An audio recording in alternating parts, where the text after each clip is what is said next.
नमस्कार मित्रों, मारी चैनल में तमारुं स्वागत है। मित्रों, दक्षिण कोरिया में लेमेथी बेटरी प्लांट में भीषण आग लगवानी घटना बनी है। आ घटना में ओछामां ओछा 21 लोगोना मौत थया छे, अन्य 5 लोग लापता है। स्थानिक फायर अधिकारीए कह्युं कि आग सवारे 10 कलाक 10:30 कलाके लागी हती, जो कि हवे आग पर काबू मेळवी लेवायो छे।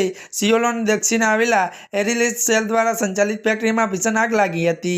स्थानिक फायर अधिकारीए किमीजेन अंगे कह्युं कि लगभग 35,000 यूनिट धरावता वेरहाउसनी अंदर बेटरी सेल में विस्फोट थया बाद आग शरू थई छे। मळती माहिती मुजब प्लांटनी अंदरथी लगभग 21 मृतदेह मळी आव्या छे, जो कि किमीए कह्युं कि 16 लोकोना मौत थया छे, अन्य 2 लोको गंभीर रीते इजाओ पहोंची छे। त्यारे बचाव कामगीरी हाथ धरवामां आवी छे। તેમણે કહ્યું કે બચાવ કર્મચારીઓ 5 લોકોને શોધવાનો પ્રયાસ કરી રહ્યા છે। એવા પણ અહેવાલ સામે આવ્યા છે કે જ્યારે આગ લાગી ત્યારે કંપનીમાં 70 થી વધુ લોકો હાજર હતા।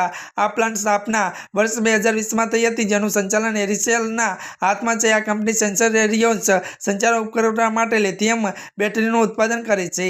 ત્યારે મિત્રો આજના માટે આટલું જ। અમારી ચેનલમાં નવા હોય તો અમારી ચેનલને મિત્રો લાઈક, શેર અને સબસ્ક્રાઇબ કરી દેજો। ધન્યવાદ।